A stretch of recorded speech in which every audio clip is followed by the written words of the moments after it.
Crime branch के 1 दर्जन अफसर दिल्ली के मुख्यमंत्री अरविंद केजरीवाल जी के घर पहुंचे। क्राइम ब्रांच का एक तथाकथित नोटिस लेके पहुंचे। कहते हैं कि ये नोटिस हम दिल्ली के मुख्यमंत्री अरविंद केजरीवाल जी के हाथ में ही देंगे। आज सुबह वही आधा दर्जन क्राइम ब्रांच के अफसर मेरे घर पहुंचे। 2-3 घंटे तक वहां पे इंतजार किया। कभी अंदर गए, कभी बाहर गए, कभी घर के पीछे के दरवाजे पे गए, कभी आगे के दरवाजे पे आए। कहते हैं जी क्राइम ब्रांच का नोटिस है और नोटिस सीधा मंत्री जी के हाथ में देंगे। वैसे तो जो बेचारे क्राइम ब्रांच के अफसर आए, हमें उन बेचारों पे के दया ही आती है। दया इसलिए आती है कि जब पुलिस में आए होंगे, प्रमोशन के बाद इंस्पेक्टर बने होंगे, एसीपी बने होंगे, तो तब सोचा होगा कि पुलिस में आके देश की सेवा करेंगे। तब सोचा होगा महिलाओं की सुरक्षा करेंगे। तब सोचा होगा देशवासियों के लिए कुछ करेंगे। लेकिन आज उन बेचारों को टीवी की एक प्राइम टाइम नौटंकी बना के छोड़ दिया है उनके राजनीतिक आकाओं ने। जब वो बेचारे दिल्ली पुलिस वाले, क्राइम ब्रांच वाले बार बार कहते हैं, कल जैस्मिन जी की उनसे सीएम रेजिडेंस के सामने कुछ बातचीत हुई नोटिस को लेके, तो कहते हैं नहीं नहीं नहीं नहीं नहीं, हम मीडिया के सामने नहीं बात कर सकते, हम मीडिया के सामने नहीं बात कर सकते, अंदर आओ, हम मीडिया के सामने नहीं बात कर सकते। तो पूरे दिल्ली में, पूरे देश में क्या मैसेज जाता है? मैसेज जाता है कि दिल्ली पुलिस वाले डरपोक हैं, दिल्ली पुलिस वाले कायर हैं। ये कितने दुख की बात है कि दिल्ली पुलिस के जाबाज सिपाहियों की इमेज आज एक डरपोक इंसान, एक कायर की कर दी गई है, जो मीडिया के सामने बातचीत भी नहीं कर सकता। आप ये सोचिए कि दिल्ली के क्रिमिनल्स क्या सोचेंगे कि भाई इन दिल्ली पुलिस वालों से डरना जो 2-4 कैमरामैन से डरते हैं। एनीवे, तो कल आए क्राइम ब्रांच वाले। क्राइम ब्रांच वाले 3-4 घंटे की इस नौटंकी के बाद मुख्यमंत्री अरविंद केजरीवाल जी को एक नोटिस देके गए।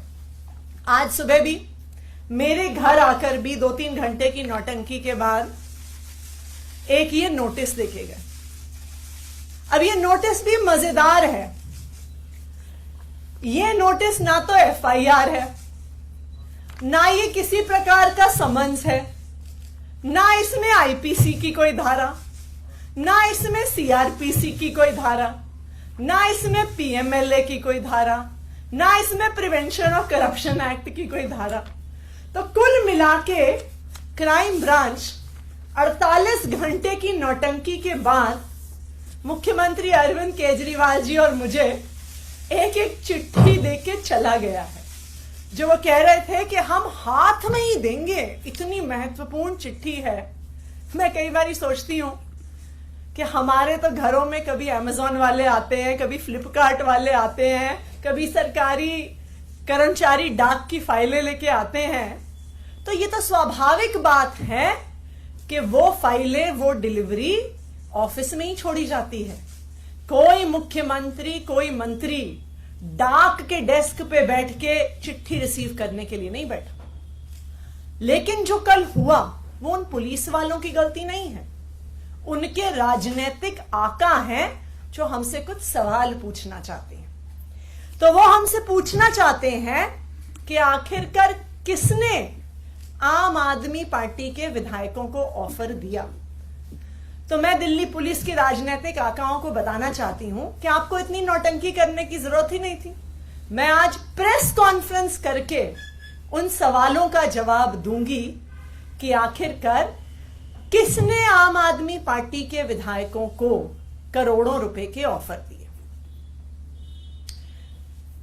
वही लोग हैं जिन्होंने 2016 में उत्तराखंड में 9 कांग्रेस के विधायकों को कांग्रेस से तोड़कर बीजेपी में शामिल किया था, जिन लोगों ने उन 9 कांग्रेस के विधायकों को तोड़ा था, उन्होंने ही आम आदमी पार्टी के विधायकों को संपर्क किया।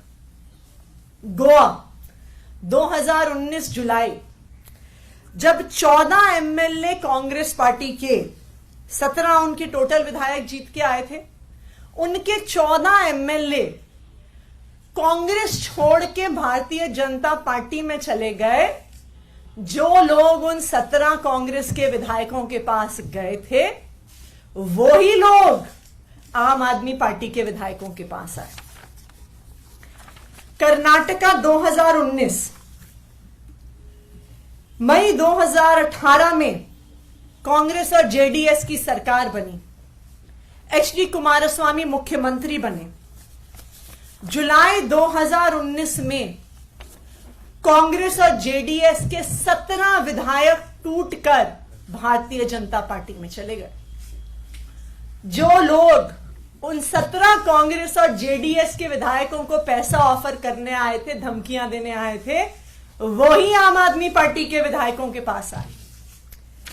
मध्य प्रदेश 2020, कमलनाथ मुख्यमंत्री थे, कांग्रेस की सरकार थी। 22 कांग्रेस के विधायक कांग्रेस छोड़कर, टूटकर भारतीय जनता पार्टी में शामिल हो गए।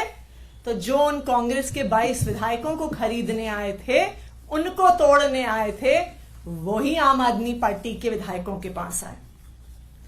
और लेटेस्ट, जो अभी कुछ ही दिन पहले पूरे देश ने देखा, महाराष्ट्र में नवंबर 2019 में उद्धव ठाकरे महाराष्ट्र के मुख्यमंत्री बने। लेकिन 21 जून 2022 को शिवसेना के नेता एकनाथ शिंदे 11 विधायकों के साथ बंबई से सूरत चले गए और शिवसेना छोड़कर भारतीय जनता पार्टी के साथ मिलकर उन्होंने सरकार बना ली। तो जो लोग एकनाथ शिंदे के साथ साथ 11 विधायकों को तोड़ने आए थे, वही लोग आम आदमी पार्टी के विधायकों को तोड़ने आए।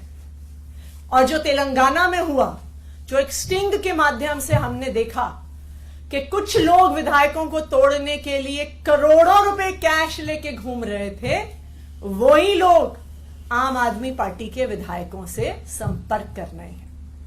तो मैं क्राइम ब्रांच के राजनीतिक आकाओं को बताना चाहती हूं कि आपको भी पता है कि कौन वो लोग हैं जो पिछले 7-8 साल से एक एक करके ऑपोजिशन की सारी सरकारों को तोड़ रहे हैं। और वही लोग हैं जो आज आम आदमी पार्टी के एमएलए से संपर्क कर रहे हैं। अब मैं जैस्मिन शाह जी से कहूंगी कि वो अपनी बात रखें।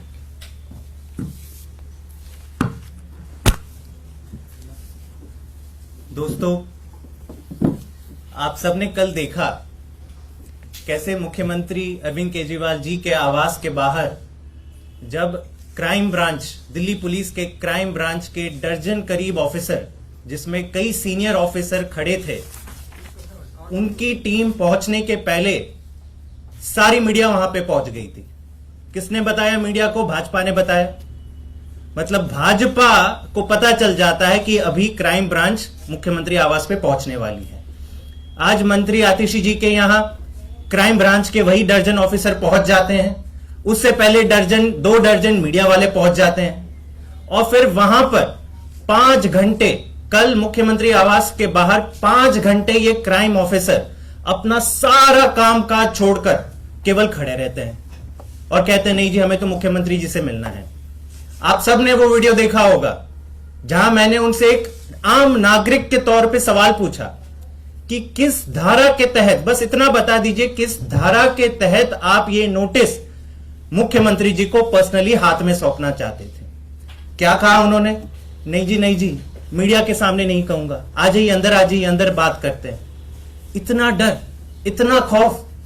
अगर आप कानून के तहत कोई काम करते हैं तो मीडिया के सामने बताने में क्या है आपको डर? सवाल का जवाब नहीं दिया। अंत पंत में 5 घंटे की नौटंकी के बाद वही नोटिस सीएम दफ्तर के बाहर देके चले गए।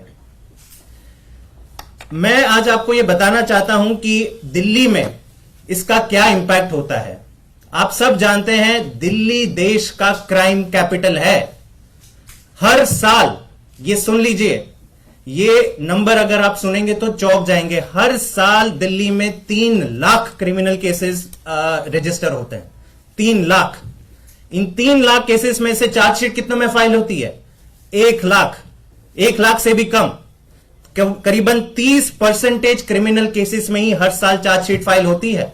2 लाख केसेस में तो चार्जशीट ही फाइल नहीं होती। और ये जो 30% का आंकड़ा है, परसेंटेज ऑफ चार्जशीट फाइल, वो देश भर में सबसे कम है। मतलब दिल्ली में सबसे ज्यादा क्राइम रेट, दिल्ली में सबसे कम चार्जशीट।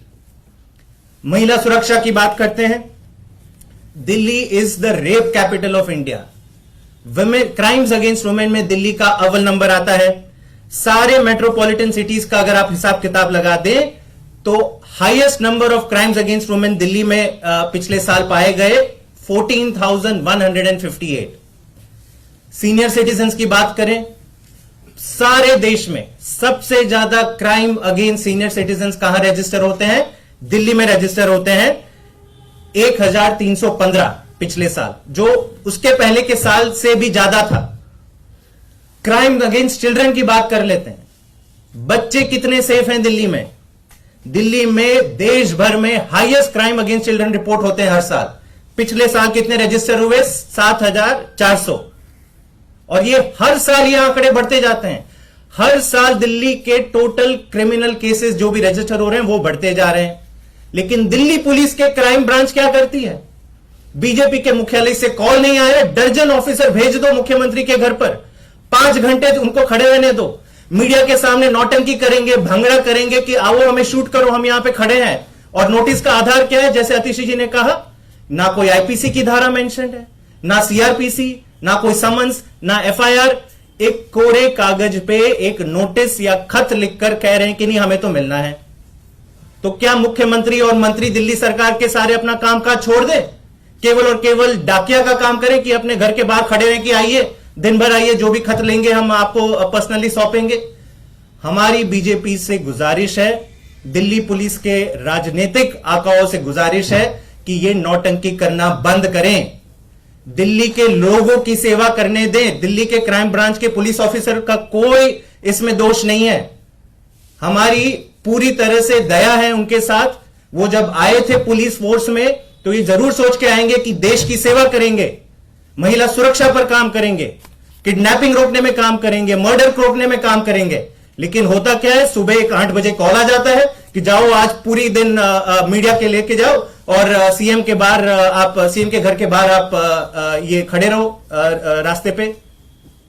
दुख होता है और मेरी हाथ जोड़ से विनती है कि क्राइम ब्रांच को उसका राजनीतिकरण ना करें, उनको जनता की सेवा करने में छोड़ दें।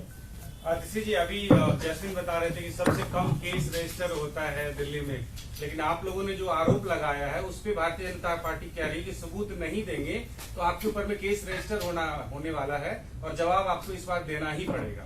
क्या है सबूत, वो बता क्यों नहीं रहे आप लोग? देखिए, हम तो बता रहे हैं कि कौन लोग आए थे।